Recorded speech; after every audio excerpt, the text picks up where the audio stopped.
Bonjour William Maufroy, vous êtes conservateur en chef du Centre des archives dunkerquoises et directeur du Centre de la mémoire. Pouvez-vous nous expliquer pourquoi ce lieu est finalement implanté ici à La Halle au Sucre et quelle est sa vocation?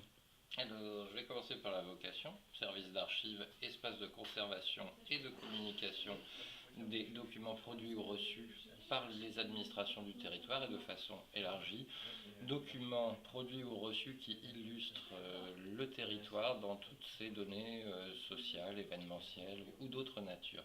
Notre vocation est donc de remettre à la disposition de tous, techniciens spécialisés comme grand public ou curieux ou personnes ayant une nécessité de confirmation d'un point, de remettre à la disposition donc de tous ce matériau qui fut administratif, qui fut intime, qui fut événementiel, pour que chacun, l'histoire, l'administration, trouve auprès de nous ce dont ils ont besoin. Sur le lieu, on a choisi emblématiquement, mais aussi par opportunité, de rejoindre des espaces un peu marqués par l'histoire du territoire, en l'occurrence un entrepôt portuaire dans lequel nous sommes au moment où nous parlons. Nous sommes précisément dans cet espace-là, emblématique d'une structuration du port au XIXe siècle, d'un développement économique, d'un développement structurel, en proximité d'une ville millénaire dont la fortune littorale a déterminé ce développement. Merci. Pouvez-vous nous donner des exemples de production et de réalisation faites par vos services?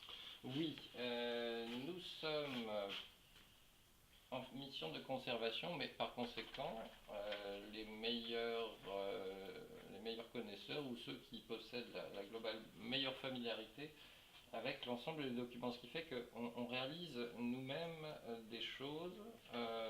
L'exemple emblématique emprunté à l'année 2016 est celui-ci. Nous avons réalisé un volume consacré à la participation dunkerquoise à la vie économique du XVIIIe siècle vers Saint-Domingue, ce qui signifie qu'on a mis le doigt sur la participation de Dunkerque et de ses investissements à l'esclavage, et nous avons choisi, à la faveur d'une opportunité qui était donnée par la dispersion en vente publique d'archives d'un négociant dunkerquois engagé dans le commerce triangulaire, nous avons saisi l'opportunité d'acquérir en vente publique, avec préemption de l'État, soit dit en passant, ces documents qui viennent illustrer un pan minoré, non pas inconnu, non pas oublié, mais minoré De du l'activité développement. locale. Alors, l'enjeu, il n'est pas, comme toujours en matière d'histoire, polémiste. Il n'est pas de demander à l'histoire de faire un procès, ce serait une erreur méthodologique et infiniment contestable. Mais l'enjeu, il est pour nous de parler à nos contemporains sur ce qui a déterminé ce que nous sommes aujourd'hui, sans affectation, mais en comprenant comment, d'un point de vue humain, ça s'est orchestré. Donc on a jugé pertinent d'utiliser par exemple des documents tels que celui-ci,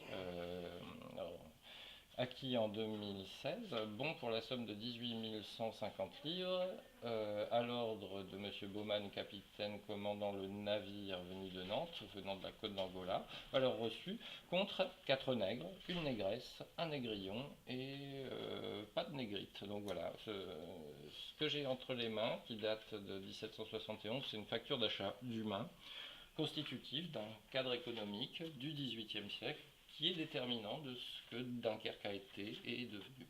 Notre boulot, c'est ça aussi. Est-ce que parmi ces différentes productions, il y a des éléments qui vous semblent particulièrement intéressants comme ressources mobilisables pour des formateurs ou des stagiaires de l'INSET, donc en formation pour des acteurs de la territoriale? Oui, sans réserve. Ça a été même le déterminant de la conception de la halle au sucre et de la définition de travail qu'on pourrait envisager avec des compétences respectives qui pourraient se croiser.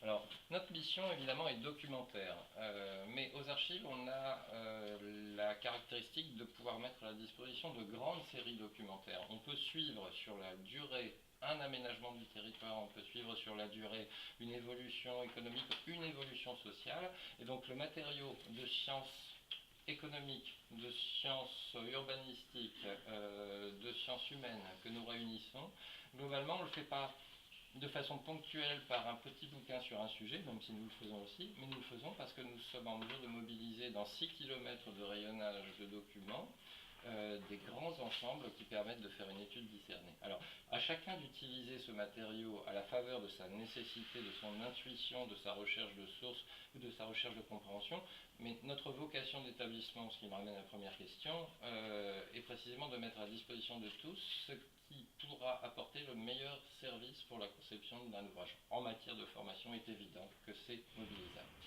Eh ben, nous vous remercions pour votre disponibilité. Merci.